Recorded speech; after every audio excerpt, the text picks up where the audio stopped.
Welcome to The Explainer. So, today we're jumping straight into a really fascinating macroeconomic journey. We're going to be using data curated from Lux.com to unpack exactly how global wealth is shifting as we barrel toward 2026. Look, whether you're an aspiring entrepreneur or you're just trying to navigate this crazy modern economy, this data might just fundamentally change how you view your own financial trajectory. Okay, let's dive into this. Listen to this quote straight from Lux. The middle class is now split into renters and owners. I want you to just think about that for a second. It perfectly sets the stage for our changing reality, doesn't it? The traditional ladders of wealth we all grew up hearing about are literally being dismantled and rebuilt right before our eyes. But hey, before we really get into the weeds with the numbers, let's talk about where this data is actually coming from. Alex is a massively influential platform. We're talking over 5 million YouTube subscribers. They're widely recognized as a trusted authority on luxury and fine living, regularly referenced by Forbes, USA Today, you name it. They've really built this reputation as the ultimate destination where future billionaires come to get inspired. So the insights we're about to unpack are steeped in a very deep understanding of global economics. All right, here's our roadmap for today's explainer. We're going to cover 1, the new middle class, 2, everyday costs across borders, 3, the $1 million room, and 4, trends shaping tomorrow. Starting us off with Section 1, the new middle class. Building wealth in the modern era requires a totally updated mindset, mostly because the very concept of the middle class is, well, it's rapidly becoming obsolete. It used to be defined by a specific income bracket, right? Like making a certain salary meant you automatically had a certain lifestyle. But this modern divide, it's no longer about how much cash you take home every month. It's almost entirely about asset ownership. It's a stark binary. You are either holding assets that appreciate or you're paying for the privilege of using someone else's. So, the crucial point is that this economic binary, renters versus owners, literally dictates your entire future wealth trajectory. Think about it. Renters are inherently exposed to inflation. As the cost of living goes up, their capital just drains faster. Owners, on the other hand, are insulated. Their assets actually scale up with inflation. This one simple distinction is the ultimate dividing line of our modern economy. Moving right along to Section 2, everyday costs across borders. Let's move from the high-level philosophy down to some hard, relatable numbers. I want to ask you this directly. How much does a simple men's haircut cost in your city? Just get that number in your head. It's a mundane, everyday expense, right? But as a global economic indicator, the cost of a haircut tells us this incredible story about local economies, wage expectations, and the true, real-world value of a dollar around the globe. Now, what's really interesting about this slide is the sheer extremity of the global wealth gap we're looking at here. Up in Norway, you are paying a massive premium, $64.50. The USA is sitting around $44. But then you swing all the way down to the other end of the spectrum, and a haircut in Zambia costs just $1.65.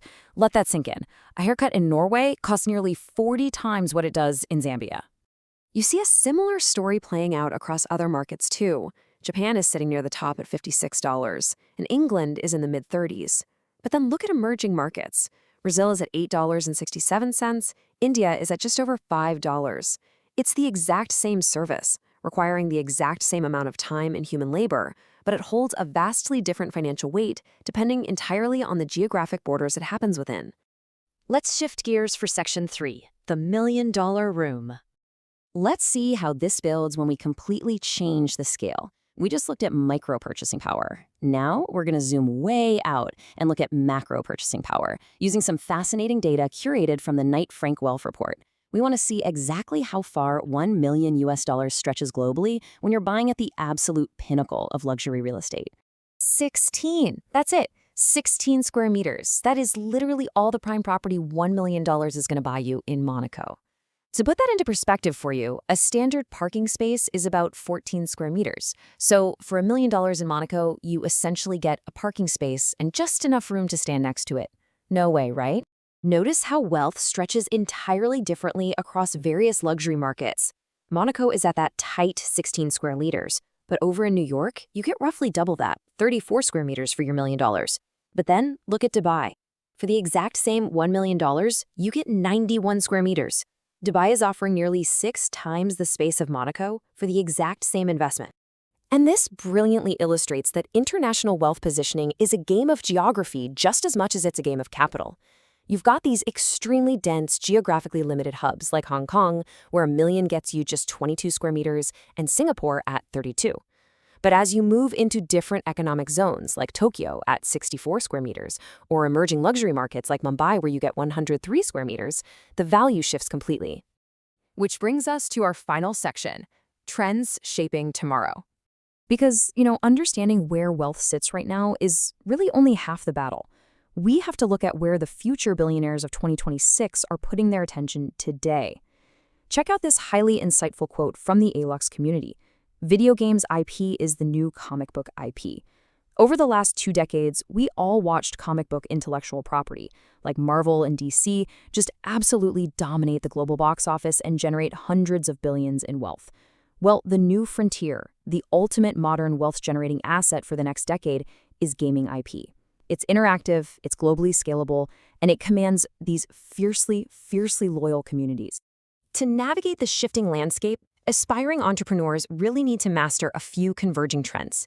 Yes, you have to understand the habits that insulate the wealthy, and you have to track those big macroeconomic forces. But practically speaking, you absolutely have to look at micro-level execution.